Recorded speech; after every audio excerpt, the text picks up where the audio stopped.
Captain Jake Morrison stared at the star chart displayed on his ship's main screen. He had looked at this same map thousands of times during his 20 years of service with the Galactic Confederation Navy, but one section always caught his attention. In the outer rim of charted space, where the normal blue lines and trade routes suddenly stopped, there was a simple warning written in red letters. Map data ends at Sector 7 Alpha. Territory belongs to human space. Navigation warning, be very careful. Jake found this strange. Humans had joined the Confederation only 60 years ago. The official files said they were a fairly new species with basic technology and a small number of planets. So why did their space have such a serious warning? Other young species had normal markings on the maps. The Zephyrians had been in space for only 40 years and their territory was mapped completely. The Kethvar had joined 50 years ago, and every one of their mining colonies was clearly marked. But human space? Nothing. Just that red warning and empty space on every official map. Jake commanded the science ship Stellar Dawn. His job was to study new planets and map unexplored systems. He had a good crew of 30 people from different species. His second in command was Lieutenant Amy Carter, a human woman who handled communications. She was smart and reliable, but she never talked much about her home worlds. The mystery of human space might have stayed just a curiosity. But everything changed when Amy picked up a distress signal during their routine patrol near the Confederation border. "Captain," Amy called from her station, her voice tense. "I'm getting an emergency beacon. It's coming from inside human territory." Jake moved to her station and looked at the display. The signal was weak, but clear. "Can you identify the source?" Amy worked her controls for several minutes. Her face grew serious. "It's the Fortune's Edge, sir. That Kethvar mining ship that went missing 3 months ago. The one Confederation Command stopped looking for." Jake felt a chill. The Fortune's Edge had been carrying a crew of 40 Kethvar miners. They had been searching for rare metals in the outer systems when they disappeared. The official report said they probably hit an asteroid or had engine trouble in deep space. But if they were in human territory, that changed everything. "Are you sure about the location?" Jake asked. Amy double-checked her readings. "Yes, sir. The beacon is definitely coming from inside the restricted zone, about 2 light years past the border." Jake looked at the map again. Confederation rules were clear. No ship could enter another species territory without permission. But there were also rules about helping ships in distress. If Kethvar were dying in human space, didn't he have a duty to help them? "Sir," said Dr. Martin Webb, the ship's science officer. "We should contact Confederation Command. They need to handle this through diplomatic channels." Jake nodded slowly. "You're right. Amy, send a message to Command. Tell them about the distress signal and request instructions." The reply came back 6 hours later. It was short and cold. "Stellar Dawn, do not enter human territory under any circumstances. The Fortune's Edge situation will be handled through proper diplomatic channels. Continue your assigned patrol route." But Jake couldn't forget about the Kethvar crew. Every hour they waited might mean more deaths. He had seen what happened when life support systems failed on damaged ships. It was not a good way to die. That night, Jake called his senior officers to his ready room. Amy Carter was there, along with Dr. Webb, Chief Engineer Carlos Santos, and Security Chief Lisa Park. "I want to hear your thoughts," Jake said simply. "There are people who might be dying just across that border. Do we follow orders and let them die, or do we take the risk and try to help?" Dr. Webb spoke first. "Captain, I understand your feelings, but we have direct orders. Breaking them could end your career." "Those orders assume the humans will help," said Chief Santos. "But we don't know if the humans even know about the distress signal. What if they can't detect it?" Amy had been quiet during the discussion. Finally, she spoke. "Captain, I need to tell you something about human space policy, my people. We take territorial boundaries very seriously, but we also have rules about helping others in danger. If you enter our space to rescue survivors, most humans will respect that." "Most humans?" asked Lisa Park. Amy looked uncomfortable. "Human space is bigger than most people think. and better defended. But if you go in with good intentions and follow their instructions, you should be safe. Jake made his decision. We're going in. Amy, plot a course to that distress beacon. Carlos, make sure our engines are running perfectly. Lisa, check our weapon systems, but keep them powered down. I don't want to look like a threat. Sir, Doctor, Webb said quietly. What if this is some kind of trap? Then we'll deal with it, Jake replied. But I won't let people die while I sit here and wait for diplomats to finish talking. The Stellar Dawn crossed into human space 12 hours later.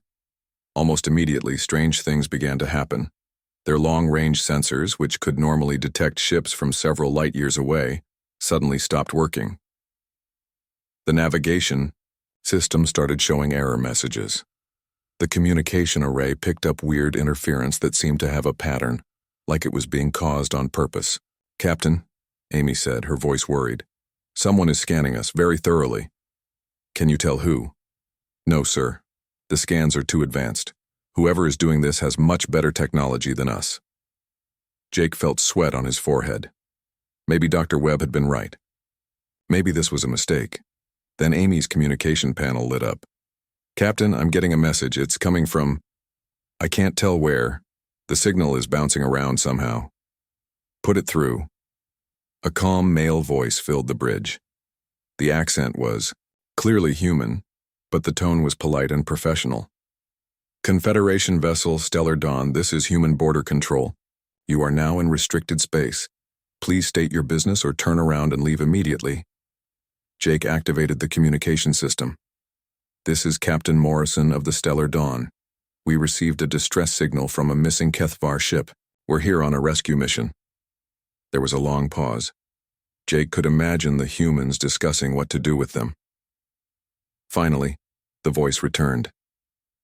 Captain Morrison, we are aware of the HFY vessel. Follow the distress beacon to its source. You have exactly 12 hours to complete your rescue and leave human space. Do not change course from the direct path to the beacon. Do not try to scan anything except the area immediately around the damaged ship. Do you understand these conditions? I understand, Jake replied. Thank you for your cooperation. Do not thank us yet, Captain. Just remember that you are guests here and guests follow the rules of their hosts. The communication ended, leaving Jake and his crew alone with their thoughts as they flew deeper into the mystery of human space. The Fortune's Edge floated dead in space near a field of dark asteroids. Captain Jake Morrison watched through the main screen as his ship approached the damaged HFY mining vessel. The hull was cracked in several places, and the engine section was completely dark. Life signs? Jake asked. Dr. Webb checked his scanners. 18 survivors in the main cargo bay. Their life support is running on emergency power, maybe 6 hours left before it fails completely. Amy, try to contact them. Amy worked her communication system for several minutes. Finally, a weak voice came through the speakers. It was speaking in the clicking language of the HFY, but the universal translator made it understandable. This is Captain Thektar of the Fortune's Edge. Who are you? This is Captain Morrison of the Confederation ship Stellar Dawn. We received your distress signal. Are you able to transfer to our ship? Yes. Please hurry. Our air is almost gone. The rescue took 4 hours. Jake's crew worked carefully to move the 18 HFY survivors to the Stellar Dawn. The HFY were a reptile-like species with tough green skin and large yellow eyes. They looked tired and scared, but they were alive. Captain Thektar was a large HFY with old scars on his face. Once he was safely aboard, Jake brought him to the medical bay where Dr. Webb was checking the survivors. What happened to your ship? Jake asked. Thektar's yellow eyes became angry. We were mining rare metals in what we thought was unclaimed space. The asteroid field has very valuable minerals. We had been working for 2 weeks when they appeared. They? Human ships, 3 of them. They came out of nowhere like they had been invisible. Our sensors never detected them until they wanted to be seen. Jake felt a cold feeling in his stomach. What did they do? At first, they just watched us. For 2 days, they stayed at the edge of our sensor range, We sent messages asking who they were, but they did not answer. We thought maybe they were pirates or smugglers who did not want to be identified. Dr. Webb looked up from his medical scanner. Then what happened? On the third day, they moved closer. The lead ship sent us a message. A human female, very polite but firm. She said we were mining in human territory without permission. She asked us to stop our work and leave immediately. Thektar made a sound that the translator turned into a bitter laugh. We refused, of course. We showed them our Confederation mining license. We explained that this system was not marked on any official map as belonging to humans. We had legal rights to mine here under Confederation law. How did the humans respond? Jake asked, though he was starting to fear the answer. The human captain said that Confederation law did not apply in human space. She gave us 1 hour to pack our equipment and leave. When we refused again, they acted. They attacked you? No, not exactly. They did something much more frightening. They disabled our mining equipment without firing a single weapon. Our drills just stopped working. Our ore processors shut down. Our cargo loaders would not respond to commands. They had somehow taken control of our machines from their ships. Jake and Dr. Webb looked at each other. That kind of technology was far beyond what the Confederation believed humans possessed. We demanded they stop interfering with our equipment, Thektar continued. We threatened to report them to Confederation authorities. The human captain listened to everything we said. Then she gave us a final warning. She said we had 1 more hour to leave or they would take stronger action. And you still refused? Thektar's skin changed to a darker green, which Jake knew meant shame among the Kethvar. We thought they were bluffing. 3 small ships against our large mining vessel and its defensive systems. We told them we would defend our legal rights, with force if necessary. What happened then? They destroyed everything. Not our ship, just our equipment. Every drill, every processor, every piece of mining machinery we had. But they did it so precisely that they never hurt any of our crew. They cut through metal like it was soft wood, but they never hit areas where my people were working. Dr. Webb frowned. That would require incredible accuracy and very advanced weapons. The most frightening part was how easy it was for them, Thektar said. They were not angry, they did not threaten us or make speeches. They just calmly destroyed millions of credits worth of equipment in about 10 minutes. Then the human captain sent us another message. What did she say? She said we were free to leave anytime we wanted. Our engines and life support were undamaged. But if we tried to continue mining, they would disable our ship completely. She also said that other Confederation vessels should learn that human territorial claims were not suggestions. Jake felt his hands getting cold. Why didn't you leave? Thektar looked embarrassed. We were angry and stupid. We thought we could call for help. We sent messages to Confederation Command reporting the incident. We demanded military support. While we waited for a response, we tried to repair some of our mining equipment. That was a mistake. Yes. The humans were still watching us, though we could not see them. When we started working again, they acted immediately. This time, they disabled our engines and our main communication array. They left us with just enough power for life support and emergency beacons. Then they left you to die? No, Thektar said quietly. The human captain sent us one final message. She said they would monitor our distress beacon and make sure that any rescue ship could find us safely. She said they had no wish to kill us, but they would not allow continued violations of their territory. Jake tried to understand what he was hearing. The humans had shown incredible technology and perfect control. They could have destroyed the Kethvar ship completely, but they chose not to. They had made their point without unnecessary killing. Captain Thekatar, Jake said carefully. In your opinion, how many ships do the humans have in this area? I do not know. Our sensors could only detect the 3 ships that revealed themselves. But I think there were more. Many more. Sometimes, our instruments would show strange readings, like there were large objects nearby that we could not see. Amy Carter had been listening quietly from the doorway. Now she stepped forward. Captain Morrison, we should leave human space immediately. We have the survivors, and our 12-hour time limit is almost up. Jake nodded. Set course for Confederation space. Best speed. As the stellar dawn left the asteroid field, Jake stood on the bridge thinking about what he had learned. The humans had demonstrated technology far beyond what the Confederation believed they possessed. They had shown perfect restraint and precise control. Most importantly, they had sent a clear message. They were not to be underestimated. "Amy," Jake said, "when we get back, I'm going to file a full report about this incident. Command needs to know what we've discovered." Amy looked worried. "Sir, are you sure that's wise? Some people might not want to hear that humans are stronger than we thought." "That's exactly why they need to hear it," Jake replied. "Because if we keep treating humans like a weak species, someone is going to make a much bigger mistake than the HFY did." Through the main screen, Jake could see the edge of human space approaching. Behind them, invisible ships were probably still watching, making sure they left as promised. Ahead lay Confederation space and the difficult job of explaining to his superiors that everything they thought they knew about humans was wrong. 3 months after Captain Morrison's report about the HFY incident, the Confederation Council was still arguing about what to do. Some members wanted to send diplomats to talk with the humans. Others thought the humans had acted like criminals and should be punished. While they argued, Nexus Corporation made its own decision. CEO Vex Corvain was a Zolonian with blue skin and 4 arms. He had built Nexus into the biggest mining company in the galaxy by taking risks that other companies feared. When he read Morrison's report, he saw opportunity instead of danger. "The humans are bluffing," he told his board of directors.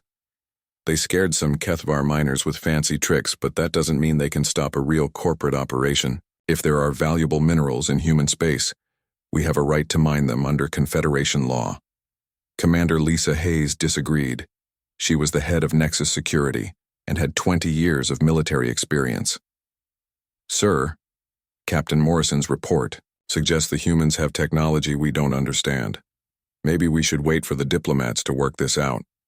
Corvain waved one of his arms dismissively. "Commander, I'm not paying you to be scared of ghost stories. I'm paying you to protect my investment. Can you do that or not?" Lisa wanted to quit, but she had a family to support. "Yes, sir. I can protect the operation, but I recommend we go in with a large force just in case." "Excellent. Take 12 mining ships, 4 military escorts, and my personal flagship. That should be enough to handle any trouble." 2 weeks later, the Nexus fleet crossed into human space. Lisa commanded the military ships from her cruiser, the Defender. The corporate flagship Infinite Profit carried Corvain and his team of executives. The 12 mining vessels were the newest models, each one worth more than a small planet's yearly budget. As soon as they entered human territory, Lisa noticed the same problems Morrison had reported. Her sensors started acting strangely. Navigation systems gave conflicting information. Communication between ships became difficult. "Sir," she reported to Corvain, "we're experiencing the same technical problems that Morrison described. I recommend we proceed very carefully." Corvain's voice came through the comm system, full of confidence. "Commander, those are just natural phenomena. Maybe some kind of magnetic field from the local star. Keep moving toward the target system." The target was a system with 7 planets and 3 asteroid belts. Nexus surveys suggested it contained enough rare metals to make everyone in the company very rich. More importantly, there were no signs of human colonies or military bases. It seemed like empty space that the humans claimed but didn't actually use. For 2 weeks, the mining operation went perfectly. The Nexus ships extracted millions of tons of valuable ore. The miners found elements that were worth more than gold in Confederation space. Corvain was already planning to bring in more ships and expand the operation. Lisa kept her military ships on high alert, but nothing happened. Her sensors occasionally detected strange readings at the edge of their range, but whenever she tried to investigate, the contacts disappeared. She reported these incidents to Corvain, but he ignored them. "You're seeing asteroids or space dust," he told her. "Stop jumping at shadows and focus on protecting the real operation." On the 15th day, everything changed. It started with a simple message broadcast on all frequencies. The voice was calm and professional, clearly human but without any emotion. "Corporate vessels, you are now in violation of clearly marked territorial boundaries. You have been observed and your activities have been recorded. Leave immediately or face the consequences of trespassing. Corvain laughed when he heard the message. He ordered his communication officer to respond with a long speech about corporate rights and Confederation law. He threatened to sue the humans for interfering with legal business operations. He demanded to speak to whoever was in charge of human space. The human response was just one word. Noted. Lisa felt her blood turn cold. Something about that single word carried more threat than all of Corvain's angry speeches. All ships raise shields and prepare for possible combat, she ordered her military escorts. Commander Hayes, Corvain's voice was angry. I did not authorize combat preparations. Stand down your weapons. Sir, I'm just being careful. If the humans want to fight, we need to be ready. The humans are not going to fight. They're trying to scare us with empty threats. Continue mining operations. That was when the human ships appeared. They didn't jump out of hyperspace or warp in from other systems. They simply became visible, as if they had been there all along but hidden somehow. Lisa's sensors showed 12 human vessels, but she knew there had to be more that she still couldn't detect. The human ships were bigger than Lisa had expected. Her intelligence report said humans built small, simple vessels. These ships were massive, with designs unlike anything in Confederation space.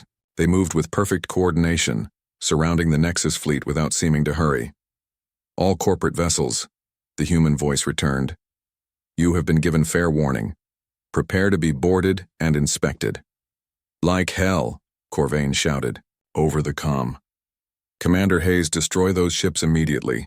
Lisa activated her weapon systems, but before she could fire, something impossible happened. Her weapons simply stopped working. Not damaged or destroyed, just turned off. Her shields flickered and went down. Her engines became unresponsive. All around her, the same thing was happening to every ship in the Nexus fleet. Within minutes, 12 mining vessels, 4 military escorts, and the corporate flagship were floating helpless in space. How are they doing this? Lisa asked her weapons officer. I don't know, Commander. It's like they're controlling our systems remotely. But that should be impossible with our security protocols. The lead human ship moved closer to the Infinite Prophet. It was a massive vessel, easily 3 times the size of Lisa's cruiser. As it approached, Lisa could see weapon ports that were larger than her entire ship. Corporate personnel, the human voice said. This is Admiral Ben Crawford of the Human Defense Force. You have committed acts of piracy and territorial violation. Under human law, these are serious crimes. However, we are prepared to offer terms for your surrender. Corvain tried to respond with more threats and legal arguments, but his communication system had been disabled. Only Lisa's military comm was still working. Admiral Crawford, Lisa said carefully. I am Commander Hayes, military escort for this operation. What are your terms? Simple, Commander. All mining equipment and extracted materials will be left behind as payment for your crimes. All personnel will be questioned and their activities recorded. Your mining vessels will be confiscated as additional payment. You and your people will be returned to Confederation space with a formal diplomatic protest. And if we refuse? There was a pause. Then Admiral Crawford's voice returned, still calm but with a hint of steel. Commander, you are in human space under human law. Your Confederation has no authority here. You can accept our terms, or you can face the full consequences of your actions. The choice is yours. Lisa looked at her tactical display. Her ships were helpless. The human vessels could destroy the entire Nexus fleet without breaking a sweat, but they were offering mercy instead of destruction. Admiral, she said quietly, we accept your terms. Wise choice, Commander. Prepare your people for transfer. You have 1 hour to gather personal belongings, everything else stays here. The news of the Nexus incident spread across the galaxy like wildfire. Corporate stocks crashed as investors realized that human space was not safe for unauthorized business. Politicians gave angry speeches demanding action against human aggression. Military leaders quietly began reviewing their defense plans. Ambassador Claire Johnson stood before the emergency session of the Galactic Council. She was a tall woman with gray hair and calm eyes. For 15 years, she had been humanity's voice in Confederation politics, Today, she carried a message that would change everything. Honored delegates, she began, recent events have forced my government to reveal information we had hoped to keep private. The time for secrecy has ended. Council President Zara Veltar, an ancient reptilian Veltharian, leaned forward in her chair. Ambassador Johnson, the Confederation demands an explanation for human attacks on corporate vessels. This aggression cannot be tolerated. President Veltar, there was no aggression. There was law enforcement. Corporate criminals violated clearly marked territorial boundaries and refused lawful orders to leave. They were treated exactly as human law requires. Human law has no authority over Confederation citizens, shouted Senator Crix from the Andorian delegation. Your people have no right to steal corporate property. Claire smiled sadly. Senator, that statement reveals a dangerous misunderstanding about the nature of human space. With the Council's permission, I would like to correct some false information. President. Veltar nodded. You may proceed. Claire activated a large holographic display above the Council floor. The image showed the standard galactic map that everyone knew, with human space appearing as a small cluster of systems in the outer rim. This is the map that most of you use to understand human territory, Claire said. It shows humanity as a minor power with limited space and resources. This map is completely wrong. She pressed a control, and the display changed. Suddenly, human space expanded across a huge section of the galaxy. The small cluster became part of a massive territory that stretched across nearly 2,000 light-years. The council chamber erupted in shocked voices. Several delegates stood up, pointing at the display and talking loudly in their own languages. Order, President Veltar called. Ambassador Johnson, explain this immediately. 15 years ago, when humanity first contacted the Confederation, we made a strategic decision. We chose to appear smaller and weaker than we actually were. We wanted to trade peacefully and learn about galactic politics without being seen as a threat. Senator Crix was staring at the map with wide eyes. Are you saying humans have been lying to us for 15 years? We have been careful with the truth, Claire replied. Everything we told you was accurate but not complete. We said we had colonies in several systems.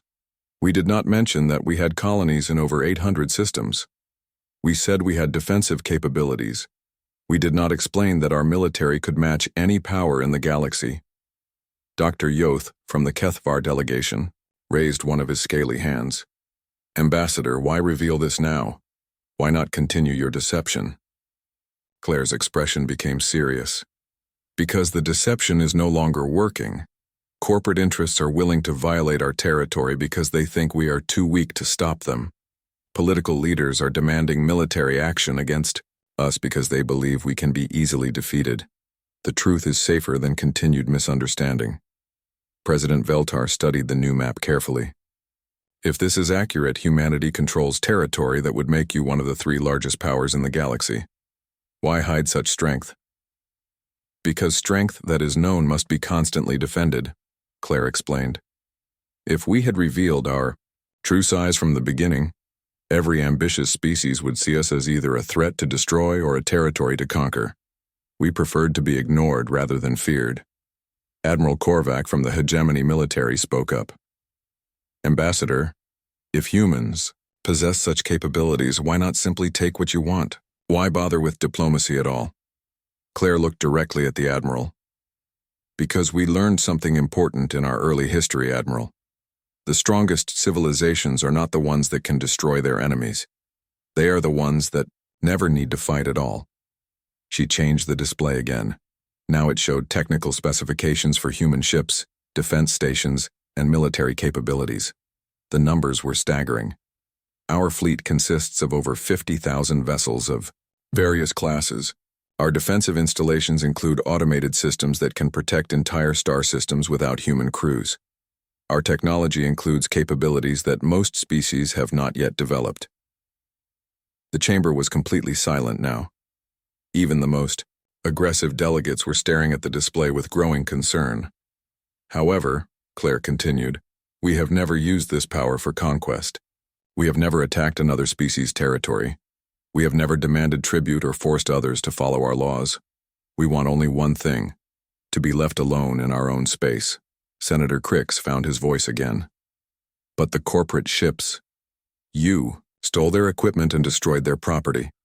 We enforced our territorial law against criminals who refused to leave after being warned multiple times. Would the Andorian Republic allow foreign miners to strip your worlds bare because they had paperwork from another government? President Veltar raised her hand for silence. Ambassador Johnson, what does humanity want from this council? Recognition of our true territorial boundaries, respect for our sovereignty, and an end to the dangerous belief that humans can be bullied or intimidated because we prefer peace to war. And if the council refuses? Claire's voice remained calm, but her words carried weight. Then you will learn the difference between choosing not to fight and being unable to fight. We hope that will not be necessary. The council debated for 3 days. Some species wanted to challenge humanity immediately, believing that even advanced humans could be defeated by a coalition of other powers. Others argued for caution and diplomatic solutions. The final vote was not close. The council officially recognized human territorial claims and agreed to update all galactic maps to show the true extent of human space. 6 months later, Captain Jake Morrison sat in his new office at the Human Diplomatic Liaison Center. His job now was to help other Confederation ships that needed to enter human space for legitimate reasons. The work was interesting, but sometimes he missed the excitement of deep space exploration. Amy Carter, now promoted to commander, knocked on his door. Captain, we just received a message from the council. They want to establish a permanent trade route through human space. It would cut travel time between the core worlds and the outer colonies by 30%. Jake smiled. What did the humans say? They're willing to discuss it, but they want to negotiate the terms carefully. No unauthorized stops, no scanning of human installations, and all ships must follow designated flight paths. Sounds reasonable. The humans have been fair in all their dealings since the truth came out. Amy nodded. It's funny, isn't it? For 15 years, everyone thought humans were just another small species trying to find their place in the galaxy. Now we know they were already one of the major powers all along. Jake looked out his window at the stars. Somewhere out there, human ships patrolled territories larger than most species could imagine, but those same ships were commanded by people who preferred trading to conquering, who chose mercy over destruction, and who valued respect more than fear. Maybe that's the real lesson, Jake said quietly. True strength isn't about how much you can destroy. It's about knowing when not to use the power you have. On his desk, a new galactic map showed the updated boundaries of human space. Where the old warning had read, "Extreme caution recommended," the new text was simpler. Human territorial sovereignty, entry by invitation only. The galaxy had learned that the map ended at human space for a very good reason. Some boundaries existed not to keep humans in, but to keep everyone else safe from the consequences of underestimating them.